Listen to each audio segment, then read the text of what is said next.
Okay. Can everybody see that? Yes. Okay. All right. Okay. So I am Eugene's graduate student, and this is part of a presentation originally developed for the Bakhtinian conference in Saransk. But I wanted some additional feedback and also wanted to record it as well. So thank you for joining. Okay. So the thesis of my presentation is that institutionalization, which I'm defining as a process of defining and implementing collective human machinery. So essentially orchestrating people towards objectives. So institutionalization promotes theoreticism, which is the abstracting theoretical reality. It's not the reality of a present subjective being. And institutionalization makes Bakhtinian dialogue difficult. I'm describing Bakhtinian dialogue as not a single objective world, but rather a realm of independent voices and consciousnesses with equal rights. Institutionalism makes people irresponsible, and essentially an institution is a human machine. In my case study is basically my professional evaluation as a high school teacher. And in that, high school administrator observes a lesson in my classroom twice each year.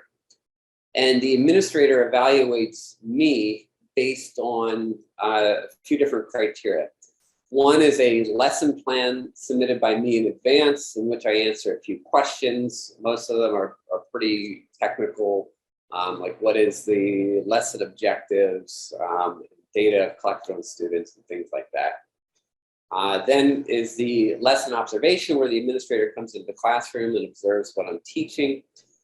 And then there's the post-lesson reflection, which is submitted to me, but it's in response to a series of specific questions that are given to me on a form year after year. It's the same form, same questions. Those questions are also very technocratic, and I'll show you some examples. But the problem wasn't so much in the lesson itself, but a problem was generated in my response. I wrote a very lengthy, critical post-lesson reflection that challenges the school district ideology, which is their official theoreticism of learning-focused schools, is what it's called. And by challenging that, this generated administrative reaction. So a little bit of background. I've been a teacher in this school for over 20 years at the point of this lesson. I'm generally a well-regarded teacher, and this gives me some professional capital so that I can choose some battles to take some things on. I have tenure, however, tenure laws in the state of Pennsylvania are very weak. It's nothing like tenure on the college level. The lessons I teach are supposed to be in accordance with the learning-focused ideology. So what learning-focused schools is, the lessons are to be organized around a predetermined lesson essential question, and students are supposed to be able to answer that question at the end of each lesson. So for example, this might be an essential question from an English class, but what do good readers do when they don't comprehend a text? And so there may be a lesson on that, and then in an English classroom. And then students should be able to answer that. There's somehow a defined answer to that. A toolkit of highly structured teaching activities accessible to the teachers in the district as well. Okay. So what is the next step of today's look? Yeah, this is actually a copied slide from professional development in service. And you can see what this as a teacher, we would come in and have to go through these slides, and you can see the activities kind of box you into breaking the lesson down in a very technocratic way. And that if you do all these steps, you'll meet the objectives. You design all the lessons this way, it'll meet the objectives of your course and the school and so on and so forth. All these things are instrumental towards other ends. So this is an artifact. This is not me. This is the school discourse that's up in here. So the lesson that was observed in my classroom, essentially what I do is invite the students into the classroom, then we arrange the desks into a circle. And this is about halfway through a grading period, a marking period. So they're about halfway through their research projects at this point. And we take several class periods, so they become familiar with this arrangement of the desks in a circle. And we engage with what I call mini conferences. So this is where students take turns in discussing their research at various stages of completion or incompletion. They might have different kinds of problems depending what their topics are, whether they change their topics. They might have problems with themselves or their group members or whatever. And it kind of becomes a forum where there's brainstorming, problem solving, and it can be exciting because ideas can be generated in this too. So there can be a lot of dialogue about this. And it's generally student driven. I often have little participation in this, except as any of the other students would be a member of the class discussing the ideas. So the class itself is comprised of 16 to 18-year-olds. There's a high school juniors and seniors. So these are the last 2 years before they graduate. The classroom is typical of the high school I teach, and it's mostly white students, with a notable exception of a few minorities that I want to point out. One of them is Janae, who's a very intelligent, articulate, and confident Black female. And she participates a lot. In fact, she even joined one of my classes before she was even enrolled in it and did the assignments, even though she didn't receive any kind of credit or grade for it. So she's a very active participant in the class. There's also Mark. Mark is also a very active participant in the class. He's white and he often expresses racist and homophobic views. He can be very arrogant. And so he'll say things like, I fucking hate trannies, and he'll just be explicit about that. So that's two very different students, but they're both very active participants in class. Okay, so class continues with two students who are presenting their research. That's Kenyatta and Amanda. So they're presenting their unfinished research on the behavior and work of whales. And it goes like this. Kenyatta is saying, in SeaWorld, orcas in SeaWorld are like prisoners. They act up because they're kept in these small spaces and then have trouble in the wild when they get out. Janae offers, but humans are fundamentally different than animals. I'm not sure you can simply make that assumption without more support. And even then, I'm not sure if the parallel is really that useful. Trevor chimes in. Yeah, but I don't know. It's sort of like being dropped in the middle of Saudi Arabia. It doesn't matter if you're human or an animal. You still got to figure it out. And if it's like nothing you've ever been exposed to, then... So the lesson went on like that. It was a dialogue and exchange of ideas. At the end of class, the assistant principal, the administrator who's evaluating me, he came up to me and said, everything looked all right, but you might want to sit next to Mark. He says some things that might be interpreted as racist. Mark's a well-known student in our school. So I look at him and say, he is racist. As long as I have known him and known of anyone else to know him, he has said racist things. I do not know of anyone in this room not to have that understanding of Mark.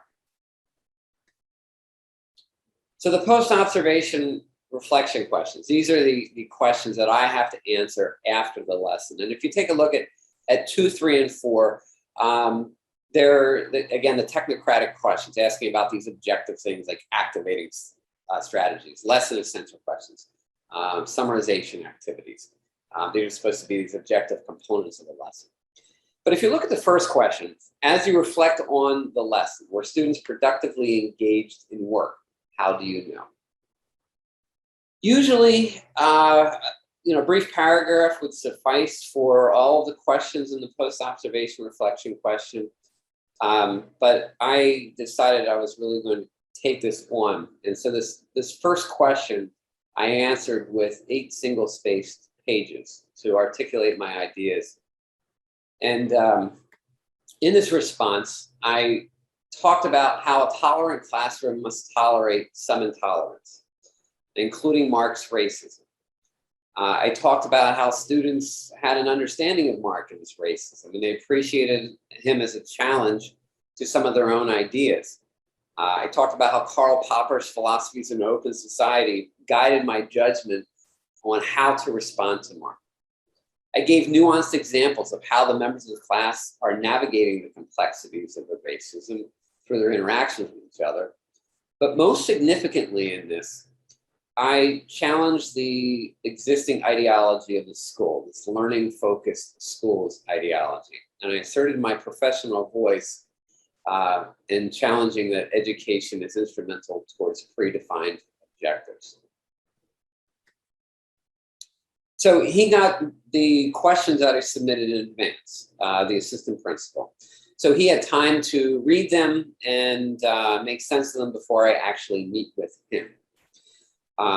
So when I did get a chance to meet with him, he responded in the fall, referring to my fall observation. This was a spring observation that I discussed with you. In the fall, you wrote it up perfectly. In this one, I was like, Bryan, what are you doing here?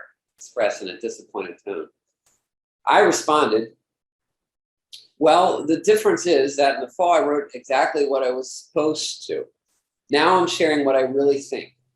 Here, I'm a professional. And if you are asking me as a respected professional, this is what my honest thoughts are. This is my professional voice. The assistant principal said, I know you really care about our students. I have no doubt about that at all. I don't want this to be interpreted as me not appreciating you and you not being valued. I agree, you're a good teacher. The kinds of things you bring to the classroom is like at a really high level. You've taught at college before, right? I mean, I'm glad you're here, but why aren't you teaching at the college level? Have you considered it? I responded, so I'm an outlier. I think of teaching in a different way. What kind of place is there for someone like me who does that? That's a good question. The assistant principal continued. I needed help in understanding this, so I went to Dr. Moderna. Dr. Moderna is the assistant superintendent. He kind of the second ranking school official in the school district, and his office is in the central administration building, not in our high school. So I sent it to Dr. Moderna, and he said that this was really well written. He said that LFS is praxis. So I was talking about how learning-focused schools are not really praxis. But Dr. Moderna is here, so he's folding everything good under the totalitarian learning-focused schools ideological umbrella, and everything that's bad would be then outside of that umbrella. So the assistant principal continues, I gotta know that you're on board with learning-focused schools, right? I mean, I don't think I'm waving the banner of it too much here, but I gotta know you're on board, right? I responded, your question isn't separately connected to the fact that I'm sitting here in your office and you're evaluating me. I do not think I'm completely free to share my thoughts. He said, I won't ask that again. So that was our dialogue. The actual written assessment included these things, quoting things that he saw in the classroom. Mark shared Mexicans are coming into the US, off topic and insensitive, in response to Trevor's ideas about dropping someone into a new culture. Pre and post-conference reflections, as addressed in your last year's observation where I challenged us a little bit. These questions are designed to document your planned implementation of our district delivery system of instruction, learning-focused strategies. These questions should be answered as presented and supported with evidence. Final rating, marginal. I didn't know of a marginal rating. There's usually just satisfactory or unsatisfactory. So this was a new discovery for me. So a summary of this, or a conclusion of possible many, is that the assistant principal of the school maintains his position of authority in the institution by holding allegiance to the school district's theoretical pedagogical ideology when that ideology is threatened by me. By abandoning his authorial agency, he avoids responsibility for his oppressive actions as he weaponizes theoreticism against my professional and responsible voice. So another conclusion, maybe what we should seek is a dialogic utopia. We'll replace institutions with machines, and actual machines, not human machines, as much as possible, which can free people for dialogue. What do you think?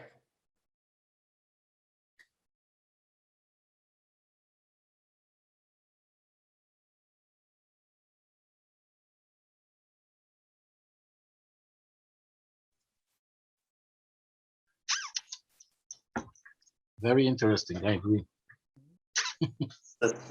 With your conclusion, of course. Yeah. What did you find interesting? Okay, so I want to find out why you're calling this theoreticism, the ideology and the defending and the ideological narrative. Why is it theoreticism? So learning focused schools is something that's supposed to be a research-based best practices. And what it has developed that in theory, if you apply these techniques to teaching, you will deliver theoretically good results. So all of these things exist in theory. What is a good outcome is predefined often by standardized tests or people sitting in, rooms designing curriculum before they present it to students. It's all an abstraction of theoretically what's good for the students that we have not met yet. So that theory develops. And then you also have these techniques for achieving those predefined goals. So those techniques are also theoretically supposed to deliver those outcomes if you apply them. That may or may not be true. So these things exist in an abstracted reality, and they have little to do with the actual reality of the subjective present. I was actually thinking about, can I jump on that? This is a very interesting question, what theoretism in this particular case. Mm-hmm. And for me, what's interesting is that learning focused school framework supposed to promote good teaching as well as kind of help to notice good teaching, right? Mm. Your assistant principal recognize that you're a good teacher, which is you doing good teaching. At the same time, it doesn't fit to this framework. Mm-hmm. So in theoretism, what theoretism is doing, it's reject the reality. Mm-hmm. It's say, hell with good teaching. You doesn't fit to the framework, it means you're a bad teacher, or whatever marginal, they put this word marginal. Right. So it kind of doesn't fit to the theory. When something doesn't fit to the theory, it means too bad for reality, basically. And that, in my view, what makes it theoretism, part of that. Yeah. Yeah, there's a clear schism between what the assistant principal thinks of me in this subjective reality and then this theoretical reality. And the theoretical reality wins for him. Mm-hmm. And that's what makes me, in my view, when theoretical realities wins, that makes theoretism, what Bakhtin was called this theoretism. When the life is squeezed into that, try to squeeze that, and actually distorted and actually oppressed. That's what happens when the life getting oppressed by theoretism or by machinery, institutional machinery.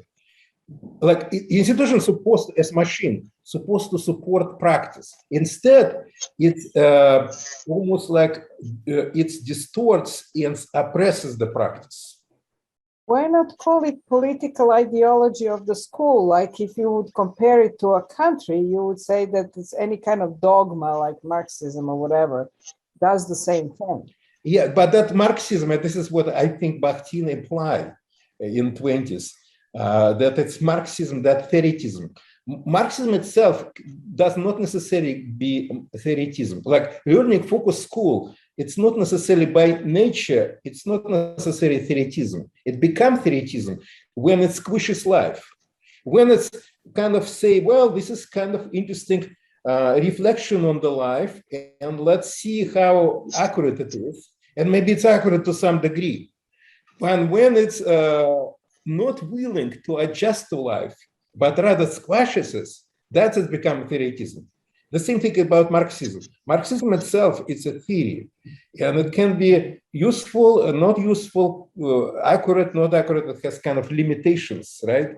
But when it's becoming when it becomes, what does it mean become a theoretism? When it squishes life, when something doesn't fit to that, it's a too bad for the life. We will cut that. We will become very violent to that life. Yeah, so this theory can exist in many ways in a benign kind of way. But in this case, the theoreticism is pushing a very important reality out of the way. Yeah, it would be almost like if in science, some theory would, like, it's too bad for the bridge that it fell. This didn't comply to our science. Right. Yeah, and that's what I was experiencing. I wish to ask you in a different level. What do you felt about this evaluation? Is more somebody judge you or reflect your work? I'm trying to understand your question, Amnon. It's different level to judge your work or to reflect your work. Did you feel that it was a judgment or sort of reflection? What did you feel? From the assistant principal? Yeah, from the assistant principal. Okay. Well, this is where I think the issue of responsibility may come in. He's trying to apply these theoretical frameworks or rubrics to evaluate me as a teacher. And his effort is to make them as objective as possible, adhere to the rubric, and by doing so, he can remove himself from being responsible for his own personal judgments. So in some ways, there are some personal judgments on his part when he's talking about, I know you're a good teacher, you care about our students, those kinds of things. But when it comes to anything to which he might be accountable for, such as the written documentation of my evaluation, he's aligning himself with the rubric. And by doing so, he's, I think, in many ways saying that, okay, the judgment exists outside of me. These are predetermined things. Somebody else has made a judgment of what's good, bad, right, wrong. And I'm just identifying those predetermined judgments. So in that sense, could you say, is he making a judgment about whether it's good to do that or not? In some ways, I think he's also defaulting there to someone else that has told him, no, this is what you should do, right? In many ways, you can think of the whole school district as being organized from, okay, the top level administrators are telling the low level administrators how they're supposed to do their job. And they're then telling teachers how they're supposed to do their job. And teachers are telling students how they're supposed to do their job. And this whole thing becomes a human machine. And that's a total institution. Did I answer your question? Yeah. Okay. And in a way, what I'm thinking, continue that Amnon question, in a way, what the whole thing is performance, in a way. He's performing evaluator, and you has to perform evaluee. Because when he asks what you think about like learning focus school, you immediately remind him about that this is performance. So I said, are you asking me to perform or ask me what you think? And he immediately understands that he crossed the boundary of that and said, no, actually, I ask you performance. But, and in this case, it becomes not a question anymore because there is nothing to ask. Yeah. Like we are committed to that. That's it. What's the question about that? There is no question. There is no, cannot be any question. It's only question of loyalty. And he already knows that you're disloyal. Right. And I would have, the lesson was fine. The opposite, what he observed would have been fine had I continued my performance with the post-observation reflection questions. If I would have performed adequately there, he could have taken his subjective observation of what happened in the classroom and written nice things. But because I did not continue my performance with the post-observation reflection, he had to find, you know, a not so nice narrative to write about the observed lesson itself. So the whole evaluation is about evaluate how good cog you are in this human machinery. Like in terms of the, and everybody knows that there is a double consciousness there. He has double consciousness as well. He knows, like he has his own views about certain things, but they're private, they're not public. And the public, you need to perform this kind of discourse of learning focus school. And if you perform that well, you're kind of have good evaluation. If you not perform well on that discourse, it means you're bad on evaluation. And it means that officially you're a bad teacher. You may be informally good teacher, but officially you're a bad teacher. Yeah, I also find it interesting. So it's like he's aware of this. He's aware that he's performing. He's not giving whether or not he actually agrees with things or not. But he acknowledges the fact that he is doing his part in the performance.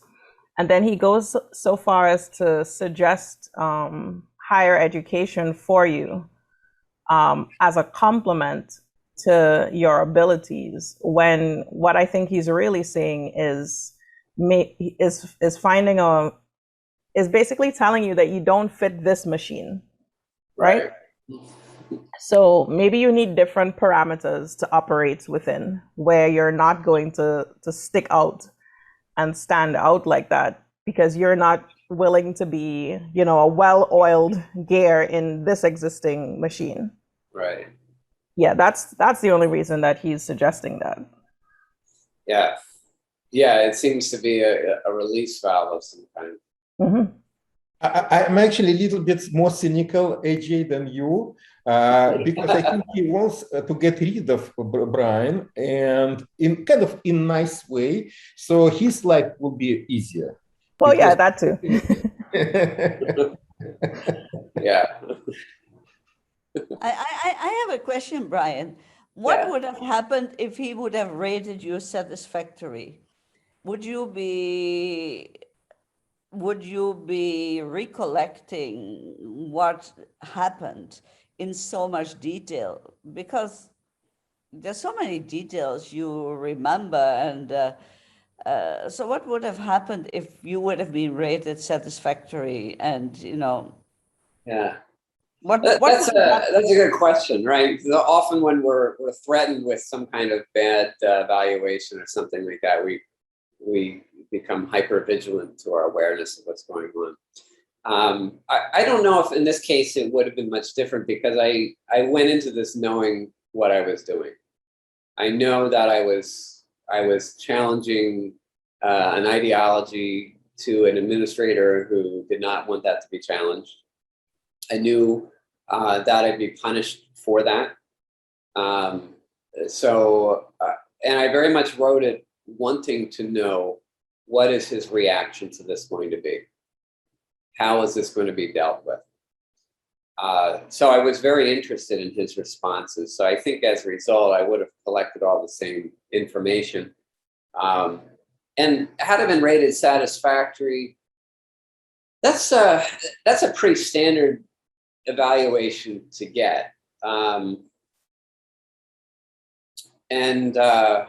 That, I guess that wouldn't have surprised me, that, you know, we don't like all these things, but satisfactory, good enough.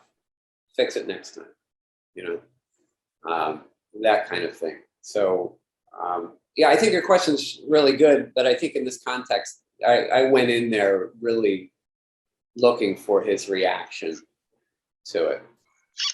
And I think it was a very honest thing too. I'm not just trying to poke the bear, right? And get someone excited for no reason.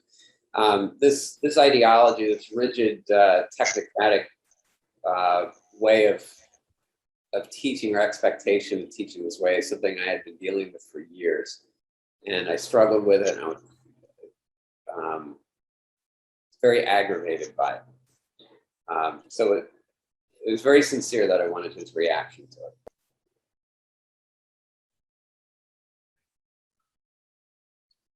What would your reaction if you change the hats and you become to be the assistant principal and have to evaluate your work? What do you think you? What do you think you? What will be your action? What do you do? What do you say? Amnon, I'm having a little difficulty hearing you. So I don't know if someone else can hear Amnon better, or. I could hear Amnon rather well, and I can repeat that. So hopefully you can hear me well, Brian. Yeah. So Amnon asking, correct me if I'm wrong, Amnon. You ask a very interesting question. Let's turn table around and imagine that you are assistant principal, and you have Brian number 2, like Exactly. pain in a neck, a teacher who will, challenge and disrupt this framework that you have to enforce as an assistant principal. What would you do? Is it? Yeah, of course. Well, whatever you say, or what will you say? What you? How do you say it? Okay. What do you do? That's a great question, and we're going into the theoretical world, right? So what do I do in theory? I can answer this briefly. What I think I would do based on my interaction with my student. I really like my deviant students. This student Mark, there's so many things that are unlikable about him. And there's lots of teachers who can't stand him. They'll vocally say I can't stand him. Administrators say I can't stand this guy. And there's something, he's racist, he's homophobic, he's all these things that I'm against.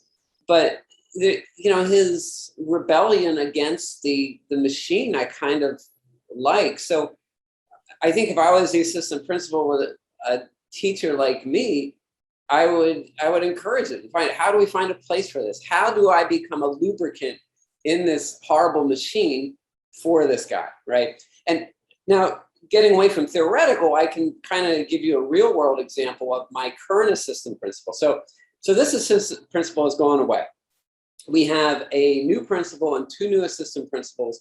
And I think the administrators in our school, for the first time in the quarter of a century that I've been there, are really good.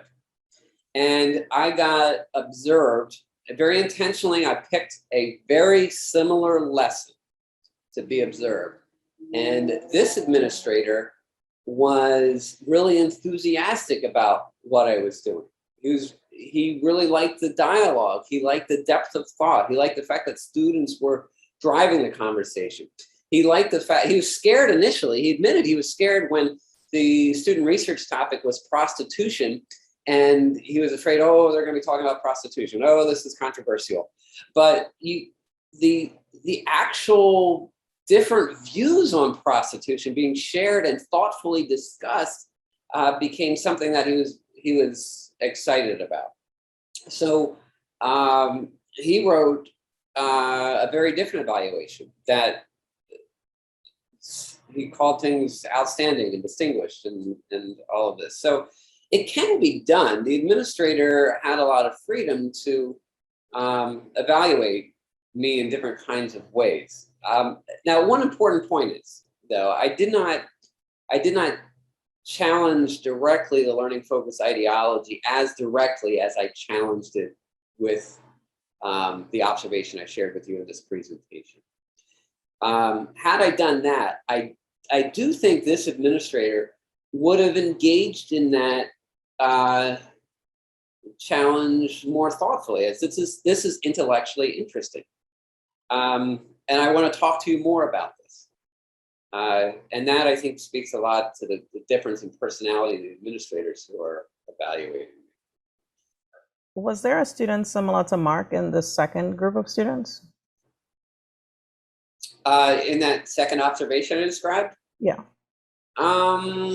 No, there's nobody's like Mark.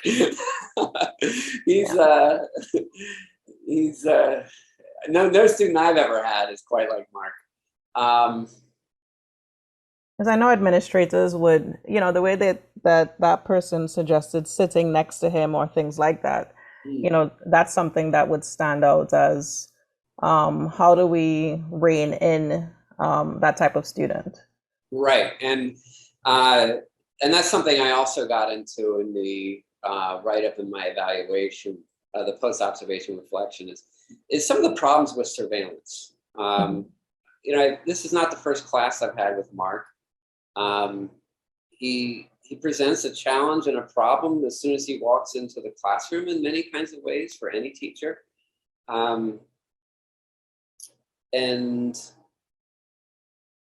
I've sat next to Mark, I've not sat next to Mark, I've addressed something that might be viewed as racist right away, or I've let it go, or I've looked for other students to respond to it and encourage dialogue. And there's a variety of strategies I've tried over the couple of years that I've had with Mark. So I was, in my view, had a pretty good understanding of, let's put it this way, it wasn't as simple as sit next to Mark and monitor his behavior. And I articulated one of the things, the problems with surveillance is that, particularly with a very bright student like Mark, is that he will find new ways to be subversive. And if I push Mark or try to suppress Mark, Mark will become more diligent in his opposition to that. So instead, I've invited Mark into the dialogue, and people have been able to respond to Mark and react to Mark and his racism and his homophobia in, I think, very interesting and intellectual kinds of ways. So it's been a way that I think has been provocative in the classroom, and there actually ends up being real value to having Mark in the classroom. There are Marks out there in the world, or people that are partially like Mark or express things like Mark. And so to have that in the classroom now, with people having the opportunity to articulate or be provoked by it, or be bothered by it, or leave troubled by Mark, so long that he's not threatening to the open discussion in the classroom. And I think this is where Janae is very important, because she's this very bright, articulate Black female who can address racism. She can engage with Mark. And had she not been there, maybe I would have had to have said more, right?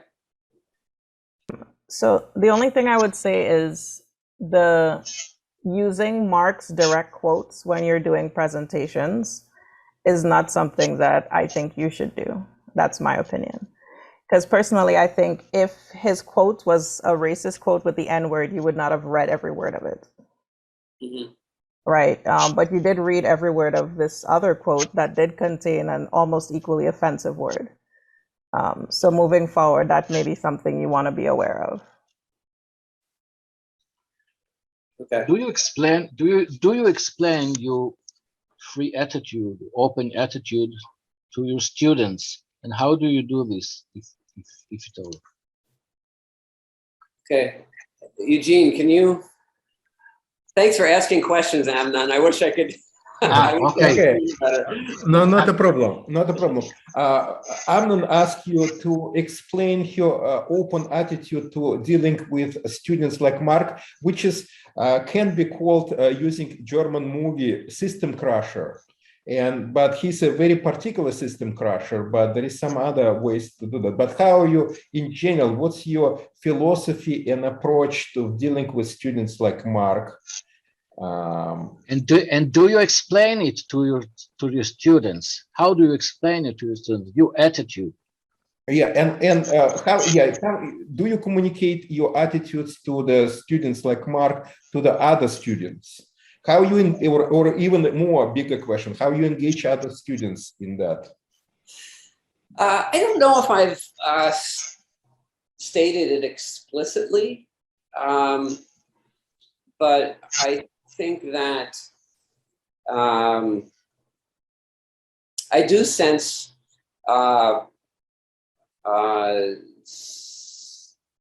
the trust in the students, and that students feel supported in articulating their views that may differ from each other. So I think there's a culture in my classrooms that is perhaps an acting out of my philosophies or my attitudes about things, but I don't think I communicate them explicitly, with the exception being that these classes are sometimes cultural diversity class or sociology class or something like that, and you know, so sometimes these things are made explicit in that sense, but yeah, I don't think I describe them explicitly, intentionally. Do you think you need to do this? I guess that could happen where I may feel that it's necessary for me to describe something, but not always. I think sometimes it becomes apparent.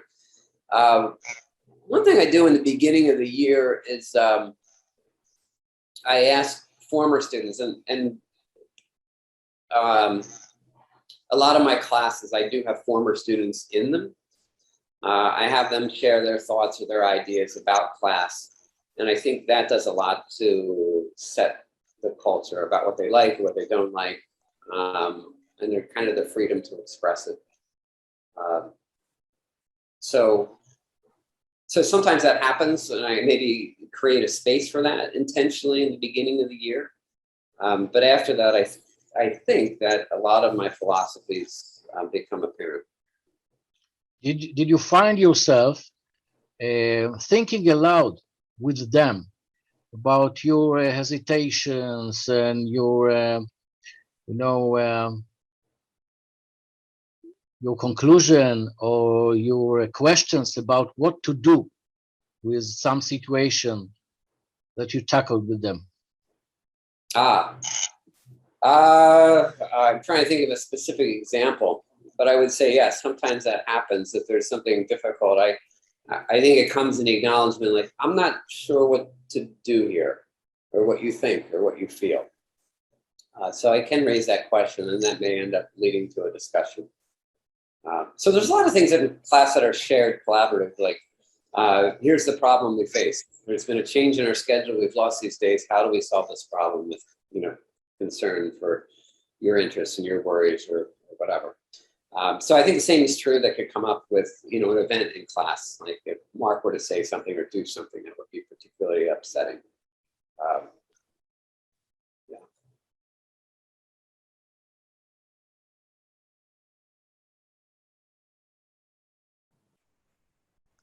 So can I return back a little bit to the question about good administration, which is you have sounds like you have right now. So the good administration basically engage with you at the kind of human level, in the human dialogue. Mm-hmm. At the same time, they inscribing you in the machinery of learning, what is called learning focused schools or learning focused strategies. Yeah. So inscribed you as if you are a loyal citizen of that machinery. Or that probably sounds like a misnomer to call like a good cook. Like you're working fine, functionally, very good, despite the fact that there is no correspondence between that. Is it is it correct version of that? Yeah, yes. I'm not sure I'm completely answering your question. But sorry, can you? No, my question is, I'm trying to figure out like what's good administration doing right now. So, Okay. so the first things, they're engaging with you in the professional, genuine professional dialogue about the teaching practice that you're doing, right? That first thing. It could be critical and could be like appraisal, but it is, yes. Right. Second, what they do, they put on the paper, they write that you are a good cog in the machinery of this learning focus school. Everything is fine. You're doing to the core. Yeah. So I don't know if they don't go so far as to say I'm a good cog in the machine, because in my view, the good administration I have now is not. They're not engaging with theoreticism. So yeah, learning focused schools is a theory, but then there's also reality. And I think they're much more responsible in the fact that they're engaging with the reality as it is subjectively present to them, as opposed to trying to engage in this theoreticism. But do they ask the same question like what they ask in that form? Do they have that form, for example? Yeah, that form's a standard district form. So yes, they're stuck dealing with that form. I'm stuck responding to it. Yeah, and to some extent, I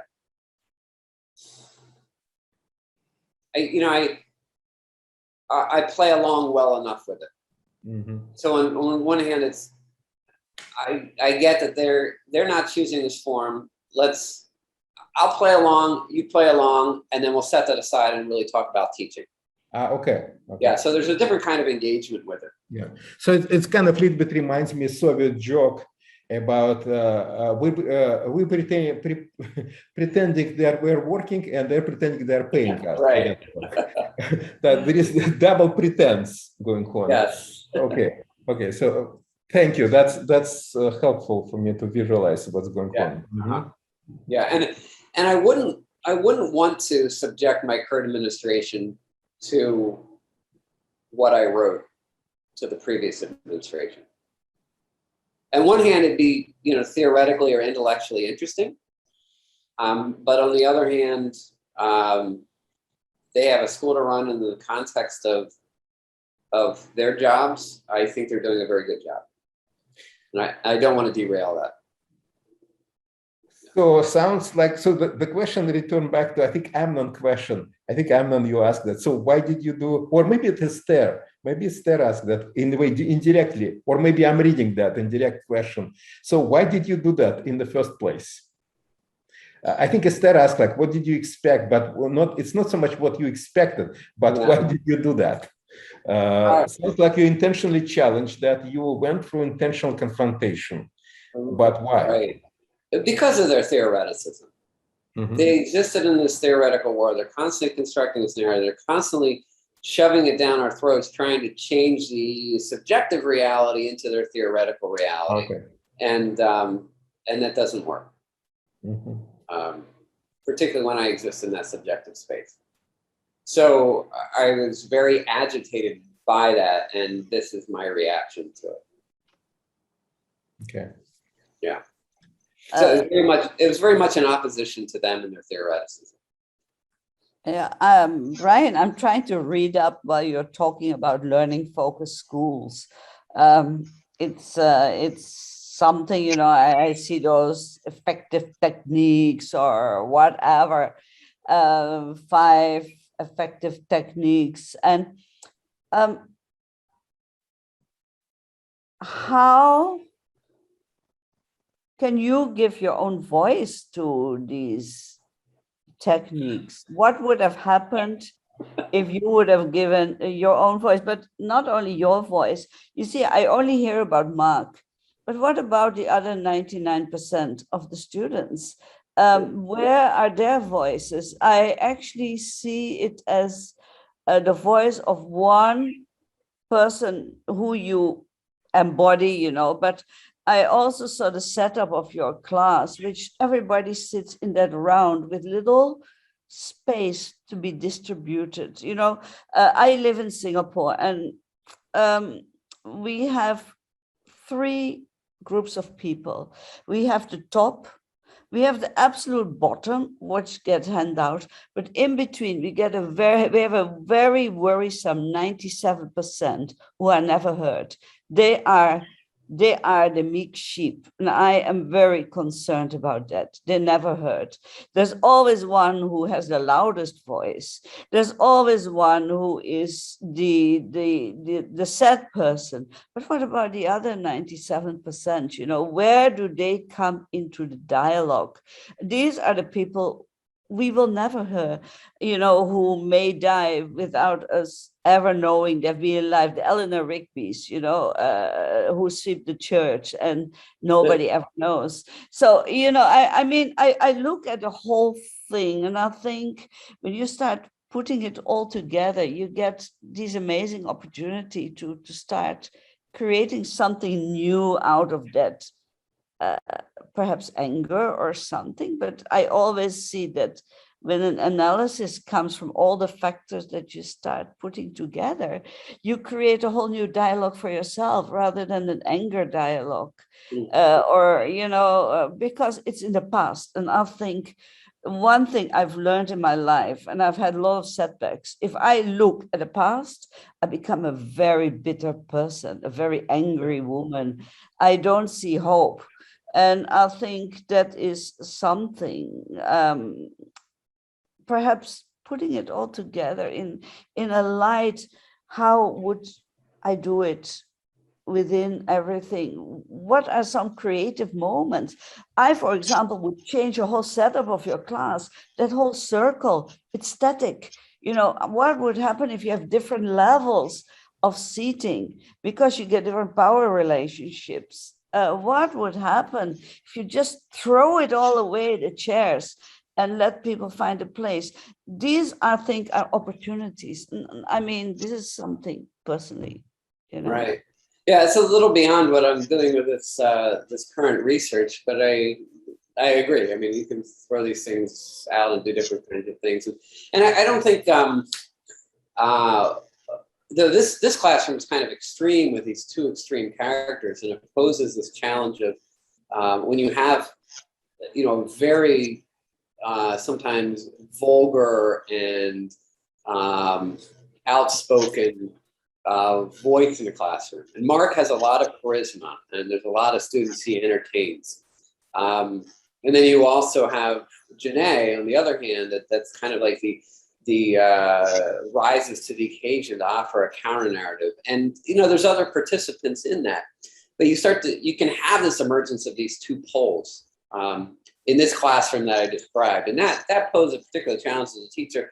How do we give voice to these other, what you're finding, 97% of the students? And no doubt that was a challenge in that classroom.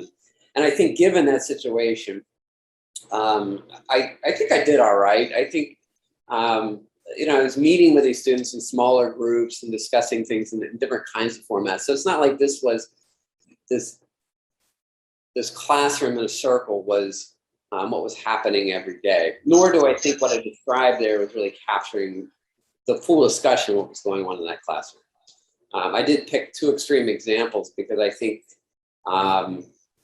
they contribute to the examination of this idea that I'm looking at.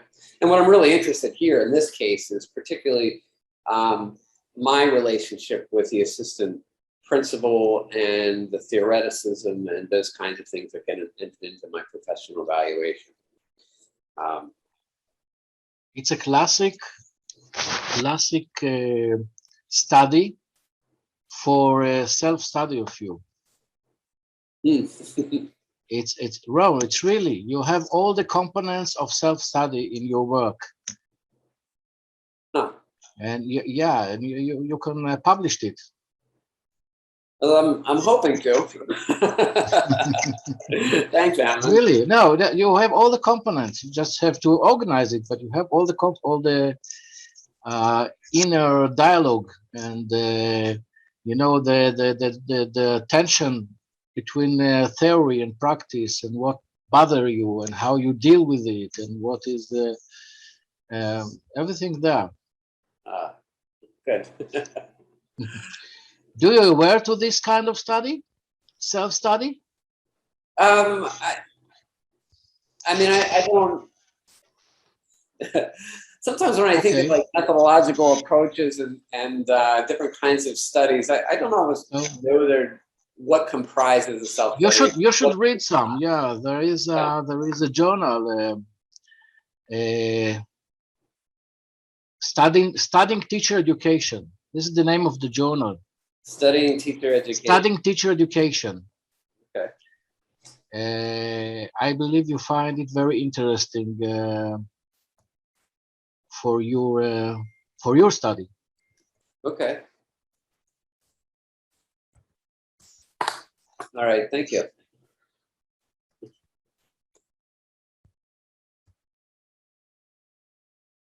I also think that Bryan's focus is not on himself, but more on the institution and how the institutions, where he is just one example of how you can see what the institution is doing because he's disrupting it.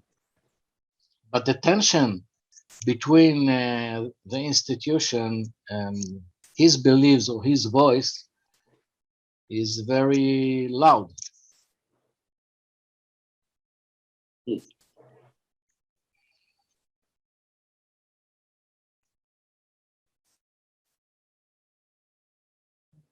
It's actually, it turns to be, I know a little bit more about the whole, what's happened after that, but it's interesting that Bryan, it just happened to be that there were three very active disruptors of the institutions were there.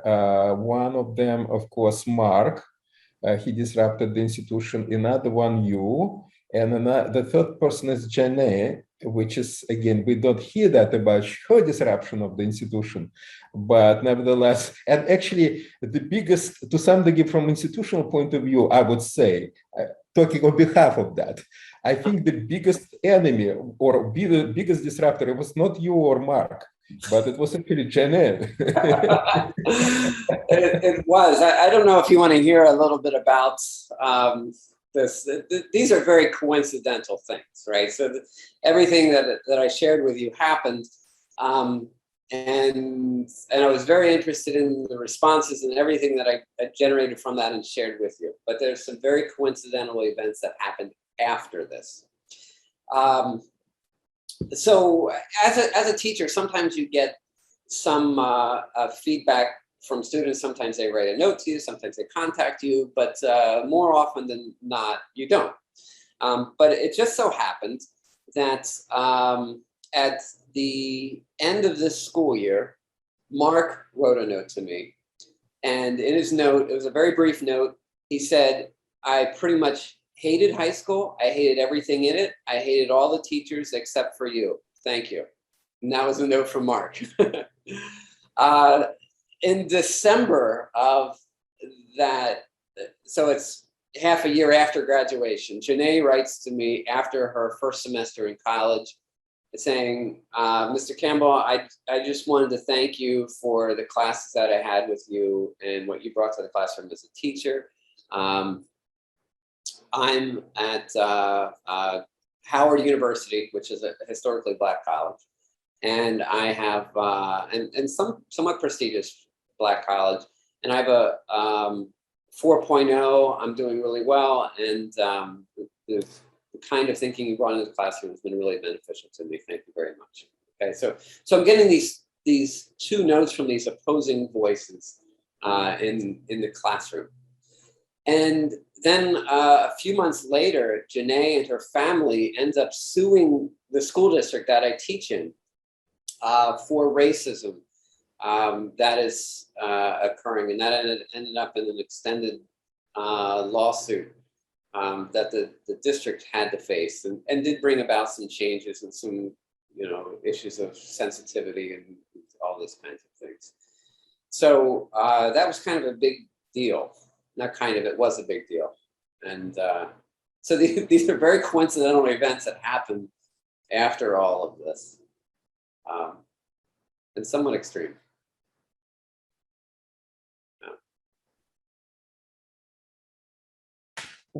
In my view, they're relevant very much because to your main topic, since you focus on institutionalism, And this is kind of challenges that institutionalism having from completely different sides. And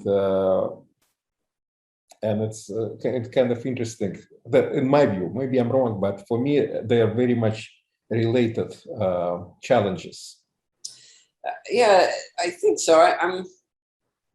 I'm thinking like the institutionalists trying to solve the issue of racism and coming up with a series of rules of how to deal with it, rather than in my classroom where there weren't necessarily rules that guided how we dealt with it. And this could be why the assistant principal is also uncomfortable, because institutionalists, I think they become uncomfortable where there aren't rules to guide things. Also, I think institutional answer to this problem is to kind of like suppress it, patch it, take it out of history, take it out of real examination of people's beliefs, not because they're inherently shameful or something, but because one should understand where their beliefs come from and why, and what justifies them for themselves too, after really, and not only racism, but everything.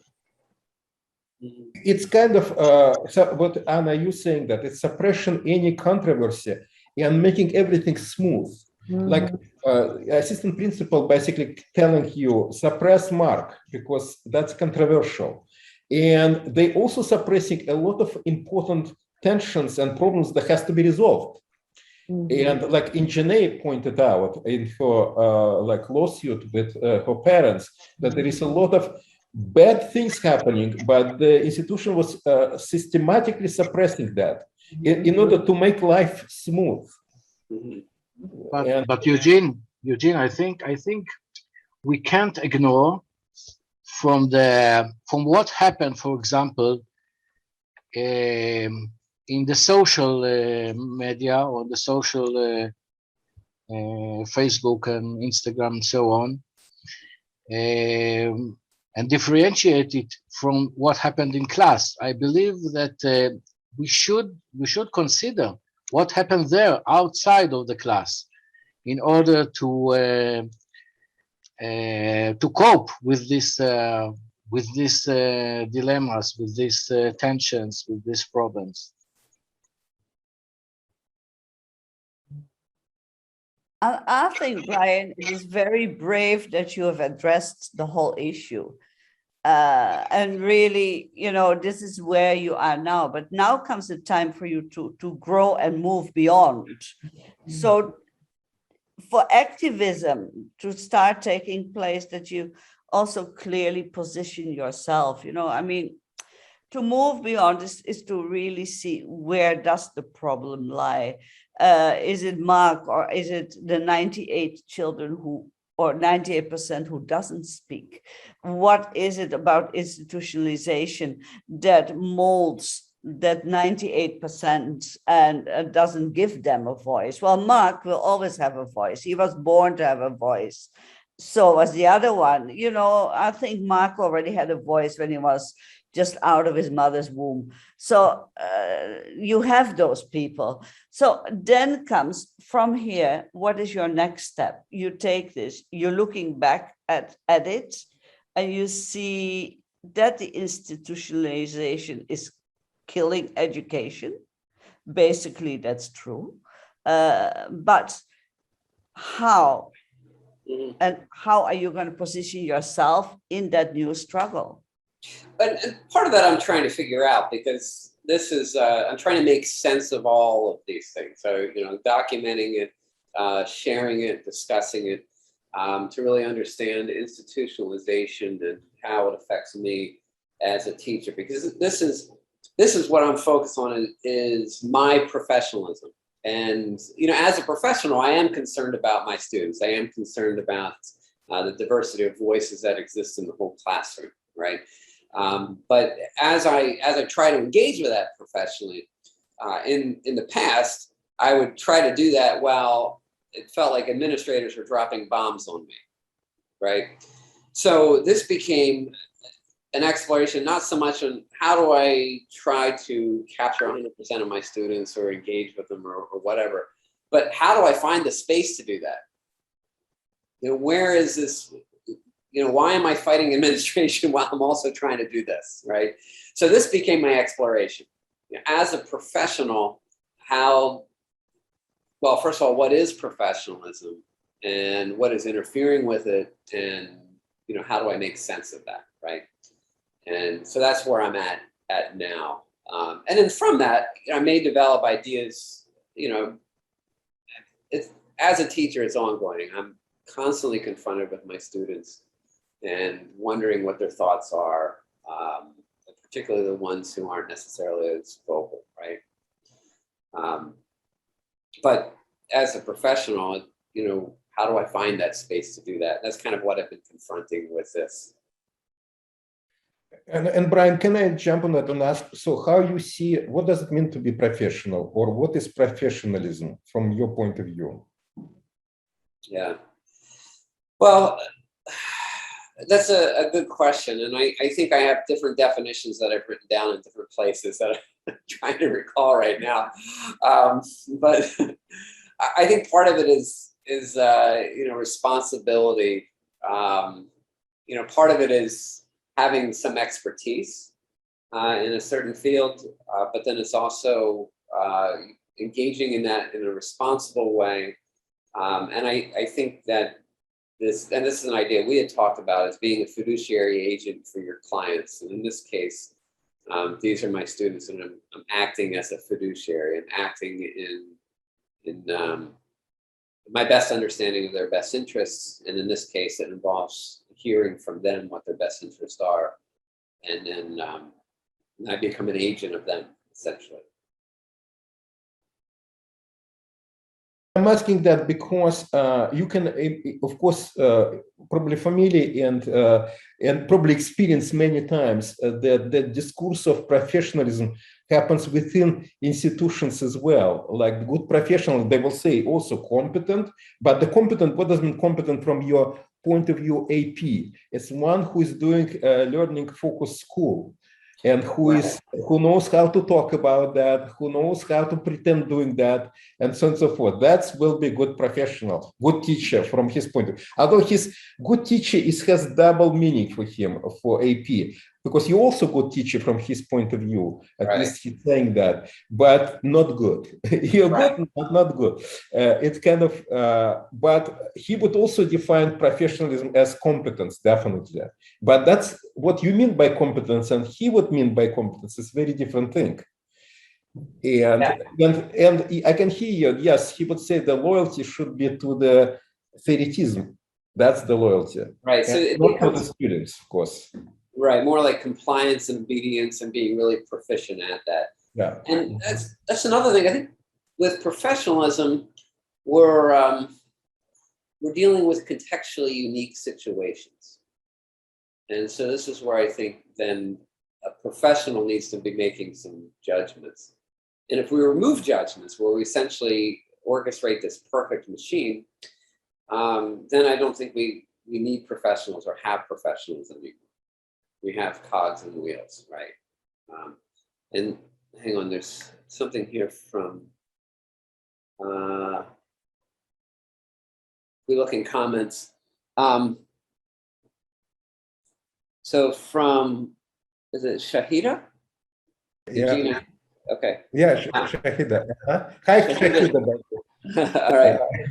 Shahida saying, can't unmute, babies crying over here, laugh out loud. But I'm wondering what new things you have discerned about the way power operates at your institution. Have you discovered any pressure points that you didn't see before?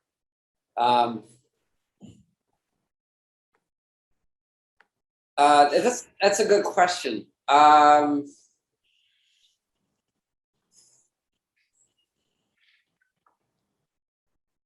Don't know if any of the pressure points are new.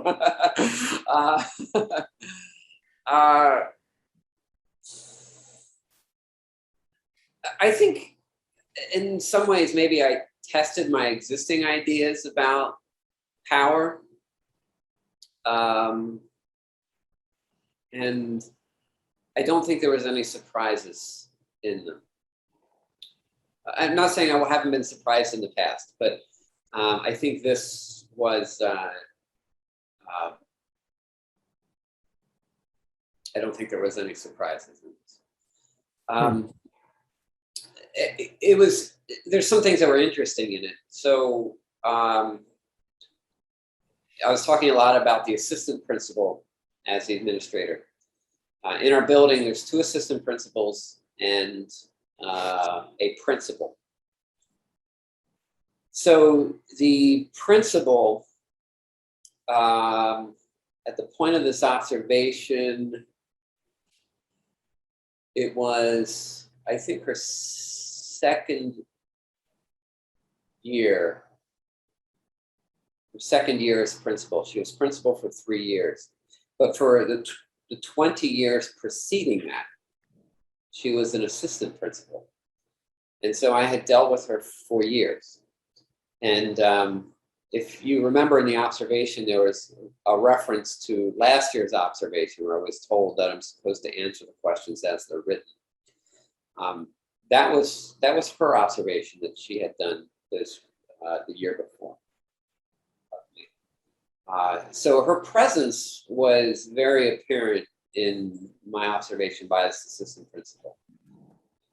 And though he never said it, of course he talked to her about it. Of course he shared it with her. Of course she had her input of how he should act and behave. And it was very much in alignment with what she would have wanted him to do. What would have been interesting to me is to have heard more of the reaction of the assistant superintendent, who apparently read what I shared. I would have to say he didn't understand what I wrote. And though I wrote it in a way where I offered links to TED Talks and YouTube videos, and I think when I referred to an idea or philosopher, I explained it in, I think, very plain and clear language. I wasn't trying to go over anybody's heads. And I think that I know that if anybody wanted to talk to me about it or ask me questions to try to understand it more, they could. And yet no one did. And so I'd have to say the assistant superintendent, regardless of what his comments were, saying learning focused schools is praxis, he did not understand what I wrote. And with my interactions with him in the past, I'm sure he did not understand it or necessarily want to take the time.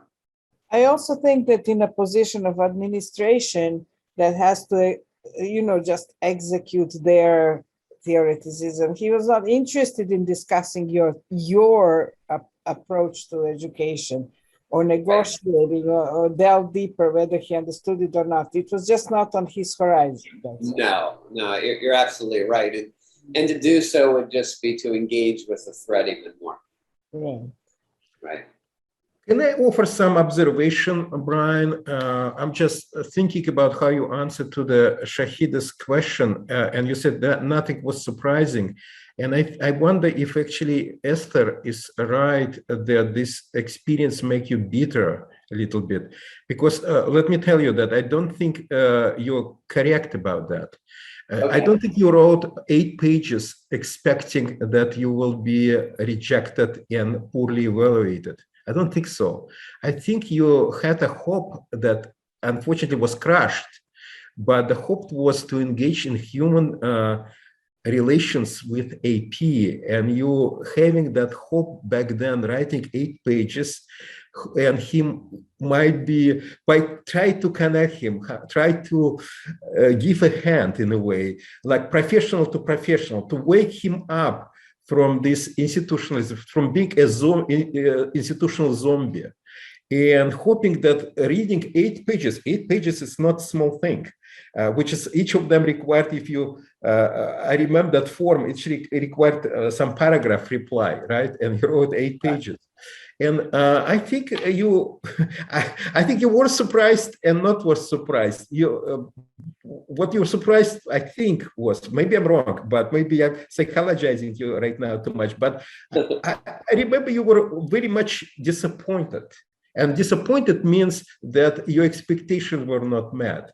And your expectations were driven by the hope that maybe this time, you know, he will engage with you in real professional discourse as one professional to another. The people who is really caring about teaching, it's about education, it's about students, it's about school, and it didn't happen. But and I think it was disappointment, which is each disappointment in many ways reflection of surprise. Negative surprise, but surprise, that's a new thing happened, that the hope was crushed and the offer was crushed. Well, you were with me through all this, so that's an interesting recollection. It's not quite the same as my recollection. As far as bitterness, I think if I still had the same administration, I'd be bitter. Like, why am I here? Like, here am I, I've worked this hard to be a good teacher. Why do I continue to have to fight administration to do it? And I think if I was still under that regime, then I would be bitter about that, and bitter in a way that I'd continue to be probably doing what I did there. But I think my motivation in writing it was almost like I was writing it in. There's a bit of a legalistic side to it in my thinking that,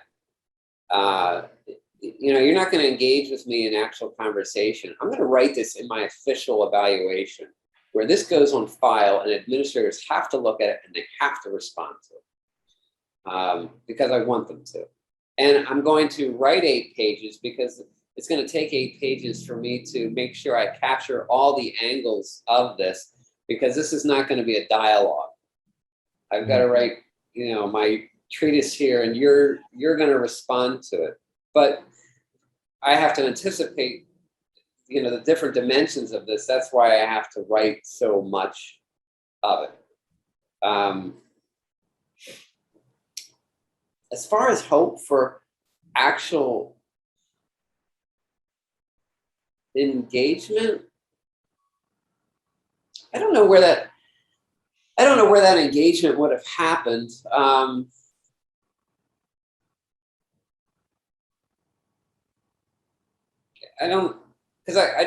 I didn't really view this assistant principal as being someone who's interested in, or maybe even capable sometimes of engaging in a lot of those ideas. I mean, I hesitate saying that he's not capable of it. I think the capability may be shaped a lot by his motivation to do it, right? So, or even his philosophical view of the world or education, or his own ambitions to get promoted. But I have a hard time looking back then and thinking of what that dialogue would have looked like. But I tell you one thing I wanted to do by putting that in the evaluation and having something that couldn't be just dismissed is increase the tension on, you know, either that administrator or any other administrator who felt they had to deal with it. Saying, here's a reality that I see. This is my existence, and I'm going to articulate that against your theoreticism. I was so agitated by that theoreticism. I wanted to talk about reality. I want to talk about education. There's things that I struggle with as a teacher. I want to engage in that, really. And okay, thank you. No, that's very helpful. You know, I could be wrong, and that's very interesting. replied. Well, we shared that experience to some extent together. So right. Yeah. But let me ask you about this kind of follow-up question. I'm thinking about this AP and the principle, which kind of at some point you could call them your nemesis. Yes. But at any time, did you see any some glimpse of them transcending their institutionalism, or they were always were like zombies, like really? Well, Eugene, I know you're familiar with the Milgram experiments. I don't know to what extent. I think, Anna, you are. I don't know the extent the rest of you, but Stanley Milgram in the early 1960s was conducting experiments on obedience to authority. And this is about the same time that Hannah Arendt was covering and then writing about Eichmann's trial in Jerusalem, wrote her book, Eichmann in Jerusalem.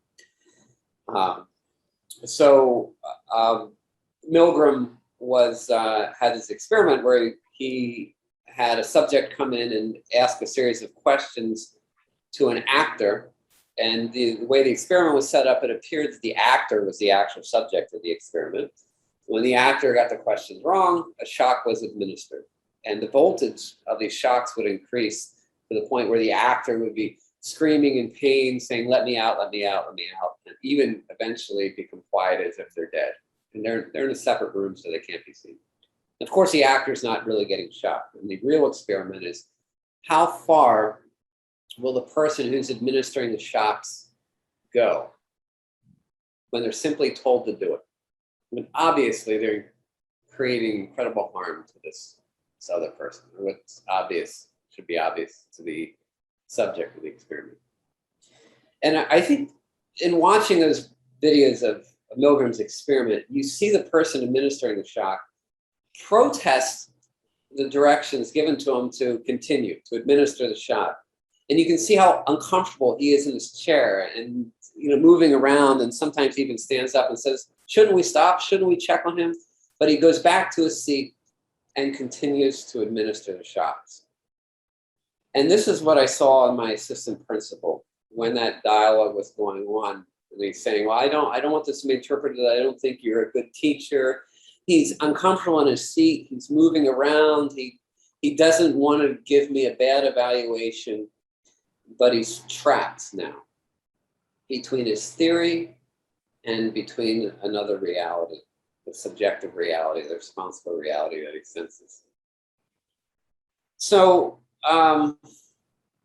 I forget what your original question is, but I think that answered it. No. My original question is not only about this moment, but in general, you know him for longer time.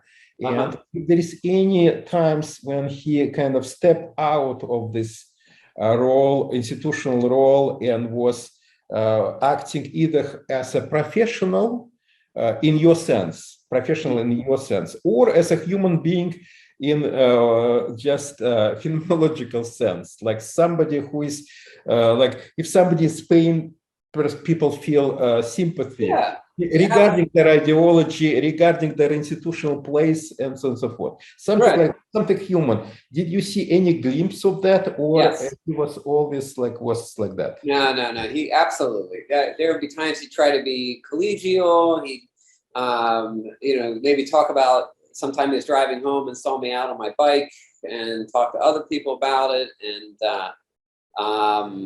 he kind of had an awkwardness about him in that I think in many other social contexts he could kind of fit in, but he didn't know how to fit in while being assistant principal and,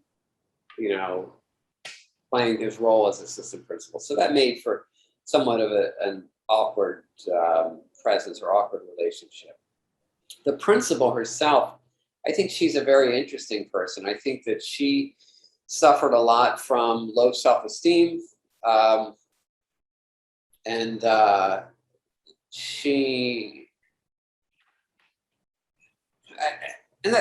think it comes from a variety of places. She had a father who was a well-known local politician. Her brother was a very successful athlete. She was not. In fact, I ran into one of her coaches one of her high school coaches early on, and he talked about how she couldn't quite fit in her endeavors athletically. I think as a teacher, I think she was an okay teacher, because I think that put her in a position where she empathized with some of her students, but I was never around to witness her teaching. But I think part of her low self-esteem taught her, brought her the efforts to objectify her status by becoming an administrator. And so she became an assistant principal relatively early in her career, and she remained that for years. And I think she always wanted to have more say in how things happened, not because of an authorial idea of, well, we should do things differently, or how this how things can be good, but more out of I can attach myself or ally myself with the theory or the other administrators who are my superiors. So this was her. And on the other side of this, the very human side, would be occasional conversations I'd have with her where she was struggling with something. And you could see she would bounce between these two different realities. So at the same time, she's making my life very difficult. One time I'm sitting there in her office and she asked, how can we make more teachers like you? And so there's these two realities that kind of throw me into whiplash. And I have a lot of empathy for her as a person. She struggled, I think, through life. She struggled through her career, but she shared that misery with too many other people. So yeah, they're very much human beings that occupy the space. And in some ways, it's hard not to be human, because we're dealing in this school with these, students, and students by nature bring disruption to the order because of their unique diversity and who they are, and the challenges we face in trying to help our students with their challenges. So in many ways, it reminds me some friend of mine that told me that he called for students who were fired their schools to come to learn with him.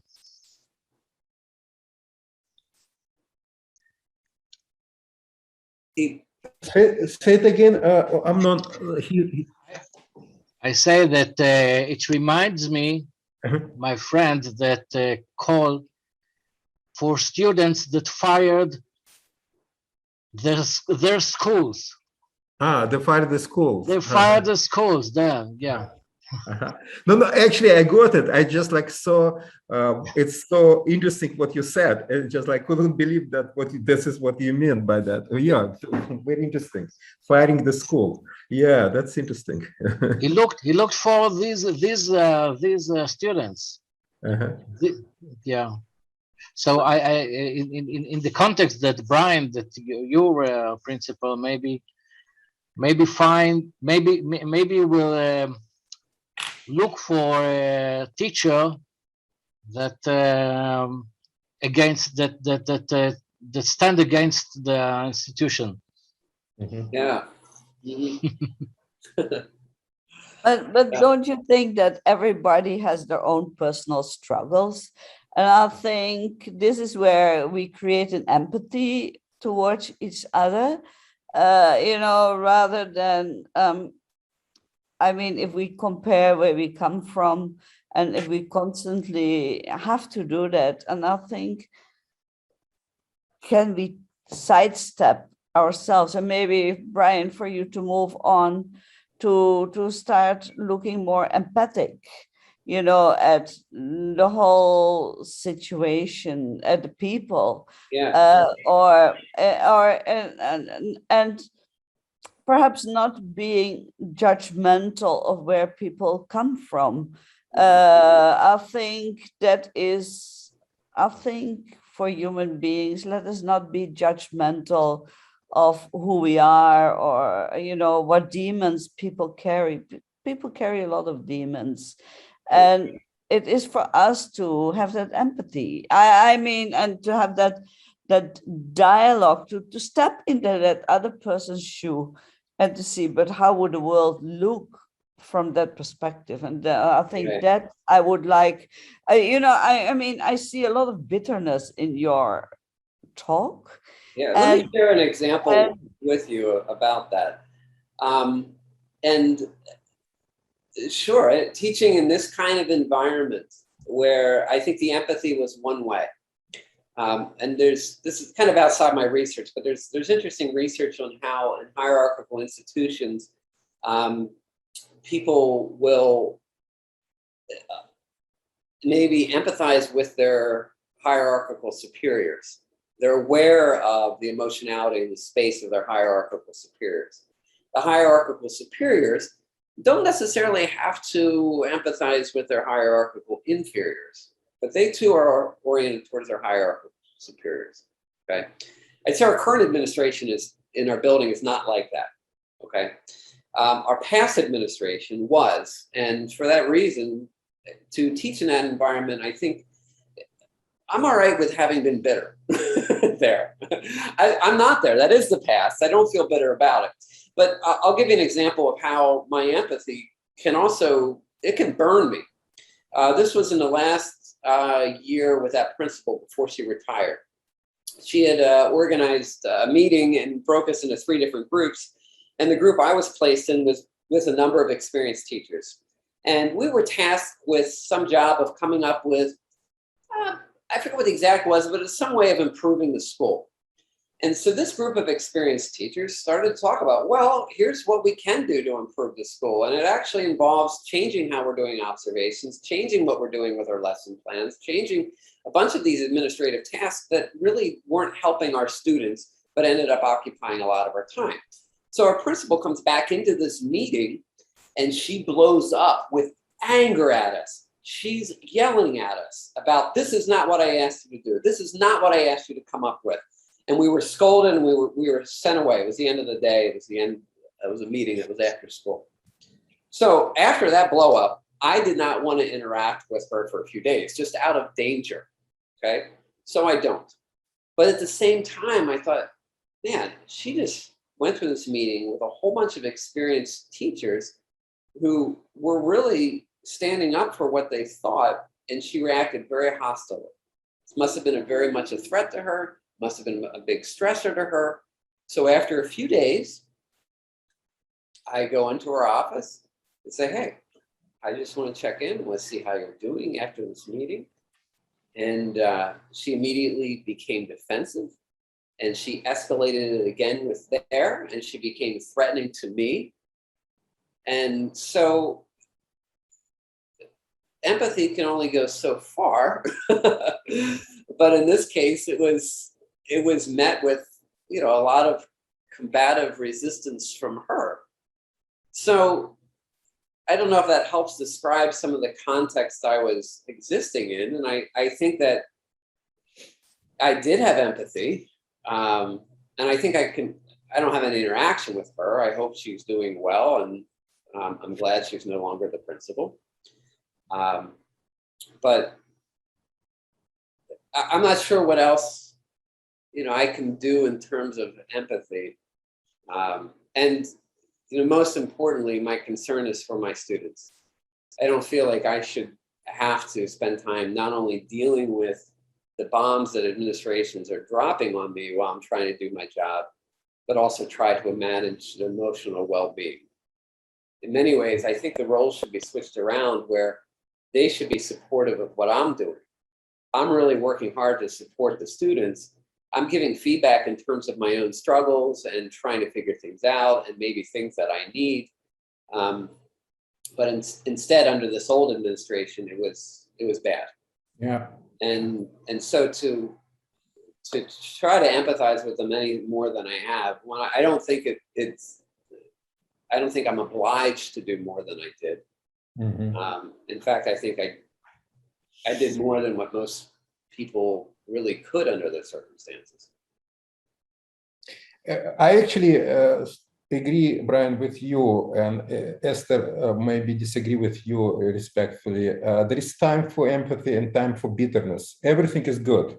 It's for its own time, its own context. Dialogue is not always possible. and another good outcome are not always possible, and that's very unfortunate. It's tragedy, and life is tragic. It's not just possible to, unfortunately, to fix or develop humanity or spread humanity all the time, unfortunately. Yeah, we're trying, but and sometimes the most humane things to do is to break and not to fight people, and not necessarily to empathize them, and there are limits for that as well. So I feel that there is always like anything that become total, that's the problem, including total as empathy or including total as dialogue as well. Something total, it's everything has its own limits, and it's kind of important. I think Bryan is very contextualized. It's very good example of that you show limits of empathy, and it's unfortunate, but what can no, I agree, but sometimes I feel that bitterness, when it takes over, we are, in our fight, it doesn't lead us to the outcomes we want to. When we are bitter, when we are angry, the anger can just, I have gone through a situation. And this is what I disagree with you. Anger is good. Bitterness is good with its own limits. But exactly. All the fine artists. Yeah. Right. No. Anger is terrific things, because it's actually it brings pain, and pain is also good. Like the fact that we're having pain is because it's mobilizing us to become healthier. Right. Was it Nietzsche who said, "Be careful when fighting monsters, not to become a monster yourself"? Was it Nietzsche? Mm-hmm. It was? Okay. So I think that's it. So I'm fighting monsters, but I did not become a monster myself, I don't think. Yeah, that's probably the most important concern that, I don't know, Esther, maybe you have. There is danger in fighting monsters becoming a monster. And that's probably the key. Maybe I'm just trying to guess what Esther thinks might, like, keeping bitterness maybe not be good, well, again, keeping a game can be good. Depends on what it's about and like what after the fact and everything is. It can be good. This is the problem. What we are doing with this. Yeah, all the statements, uncontextual statements, that's the problem in my view. Well, I don't know. Like I said, I went through a whole lot with administration here.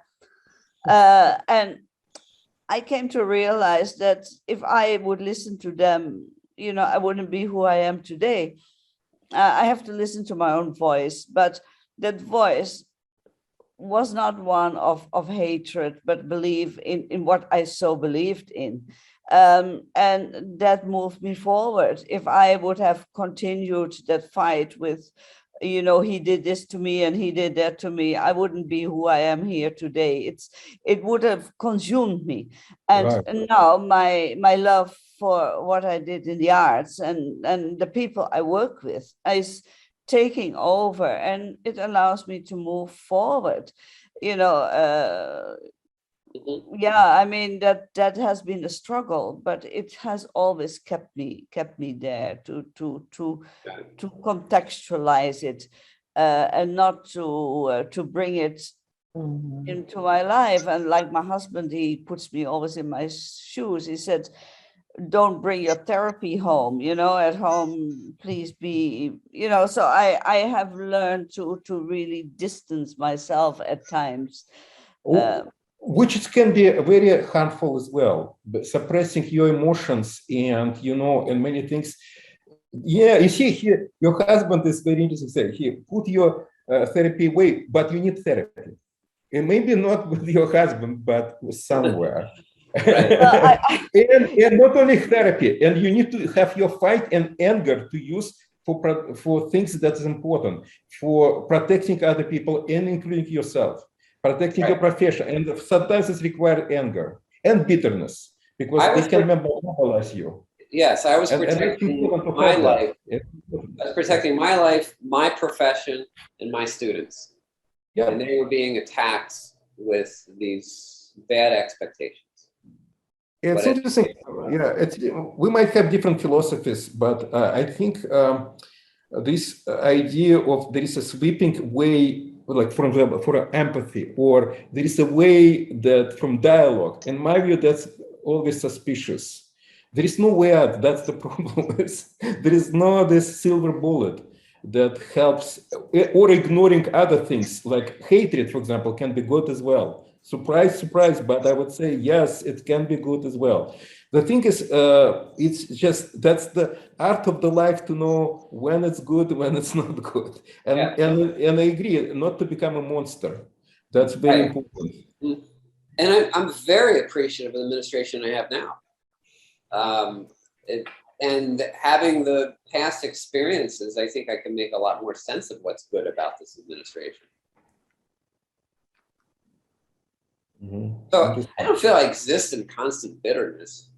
The bitterness has brought about this thing to talk about today. We're talking about something which I had a lot of bitterness about. But I always enjoyed teaching.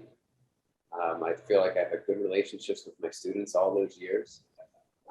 Bryan, can I make a kind of provocation for you? This is provocation. This is not like, it's almost like talking like this. Okay, you know, there is, sorry to say, pardon my language, it was asshole Mark in your class. And sounds like you were dealing with him rather pretty good. There is another asshole, which is AP, your AP, and your principal at that time. Why you couldn't deal with them as beautifully as you did it with Mark? Who says I didn't?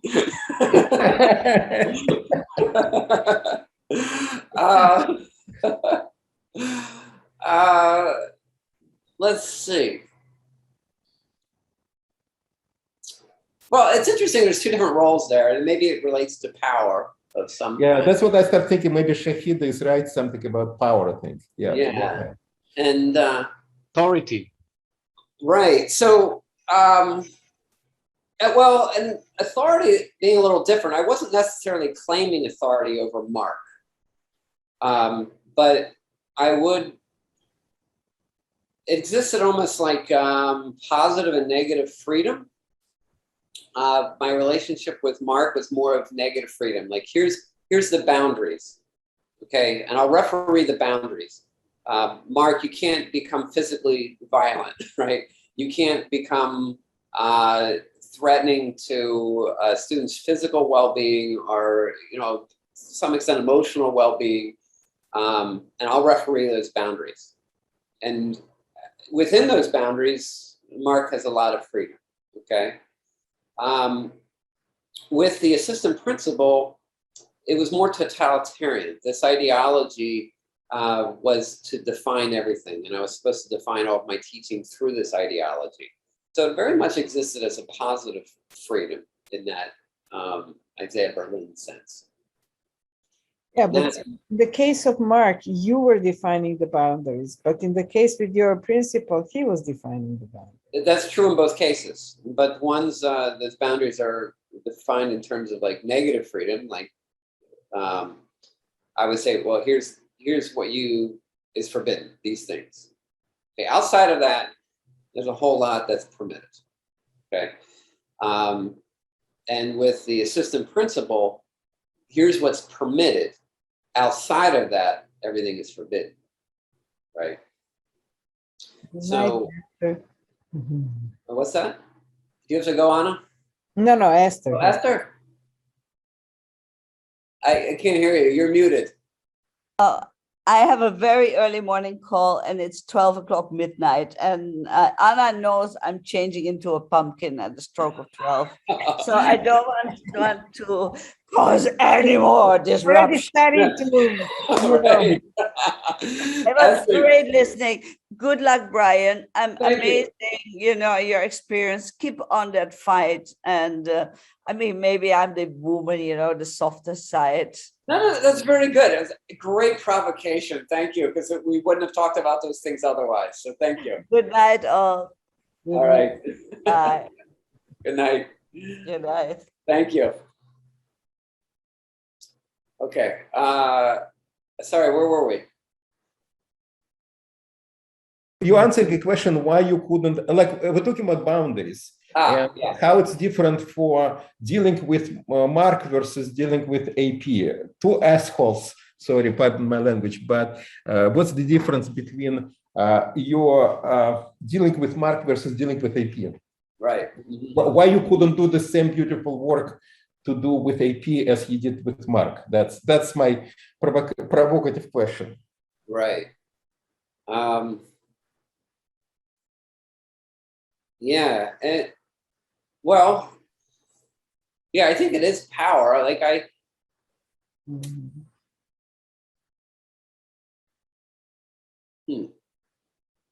Well, you couldn't send your AP to stand in the corner, but you could send Mark if you wanted.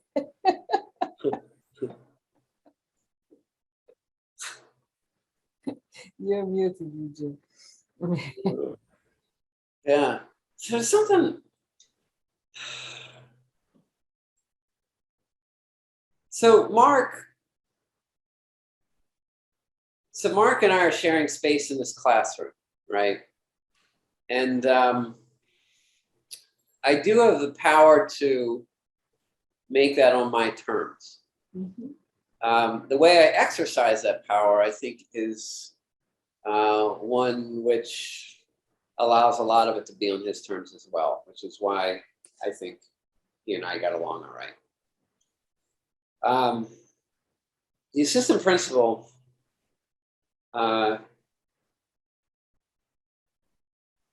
things couldn't be on my terms at all, unless they were in alignment with his terms. There was no space for us to disagree.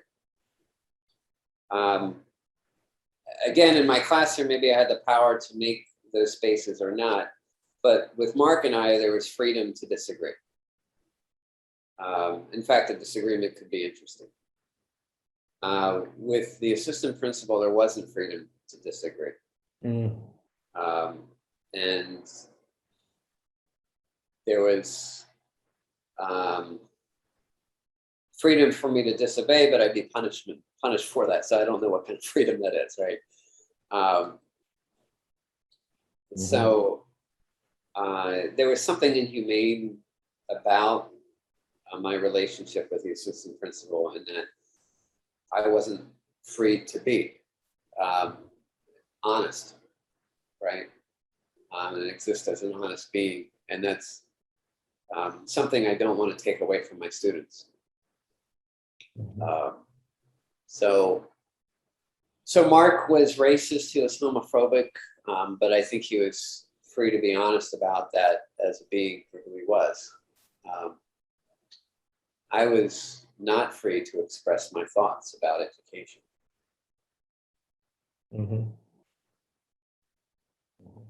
There are some role plays. Role play. I mean, there's a game role, and sometimes you should to play by the rules. Anna, for example, review my article.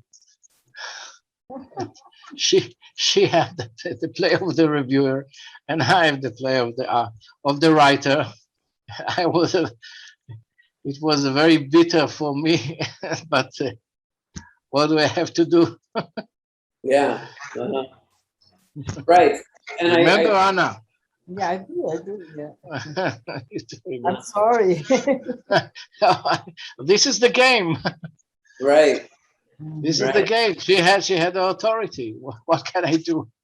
I try to to take advantage from these reviewers, this reviewing, in order to make it sharp, to sharpen it, to make it much clearer, and to find some other stages.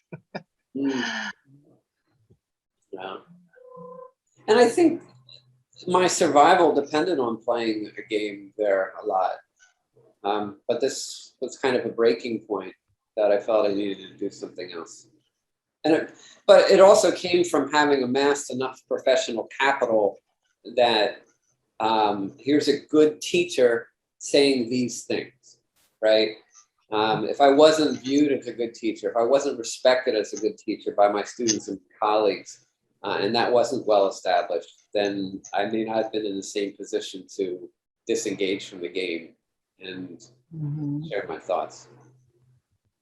But yes, it does come to the issue who actually has the power to set the rules of the game. And they could set much more, wider, like you're trying to set it for Mark, so that he can express himself and has more negative freedom. But it's you. And for your relationship with the administration, it's them. And so you depend on them. You cannot do anything much but work within those confines. Yeah. Which is interesting in my view, because in practice, all this administration is supposed to support you. The school, if you think about who is most important people in the school, I think, first of all, in my judgment, definitely students, number one. Number two is teachers. And administrators, it's like at the level of janitors.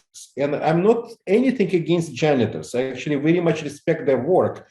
But in my view, they're the same level. And it's very strange that it's completely upside down. That the teacher sort of, like, in my view, administration should not have any visionary. They should not provide vision of the practice or come with this vision ideas, because it's the teachers, or better to say students' point of view, visionary, to be visionary, what the education is about, how to define it, what's good education, what's bad, how to promote that. That's the students number one, the teachers number two, and administration number zero. And they just come with this key issue of money, how to promote, find money that the practice will continue, resources. How to fix building, again, that's why I'm saying it's at the level of janitors. How to make sure that, again, machinery of that practice is moving smoothly, but it's machinery that subordinate to the practice, not define that practice in any way.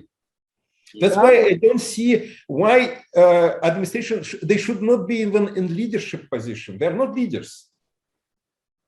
They're just people who support the nitty-gritty and tough job of the practice, make it possible. And what it's called English word, usurpers. Usurpers of the power. They are not legitimate. Their power is illegitimate. It's not that it's not a goal to find a good way of the administrative power. They should have zero power, or because they subordinate, they're servants, right? And they should help things happen. Like they need to come to you constantly. The good administration should come to you and say, they should not evaluate you either. They should come to you and say, Bryan, how we can help you? What resources do you need that you don't have it now? What else we can do to help you to do your work? Yeah, to serve you. Not that at all. To serve you. Yeah, exactly. How you. can they evaluate you? Why they should evaluate you? Your evaluators are your students, because they should be your servant.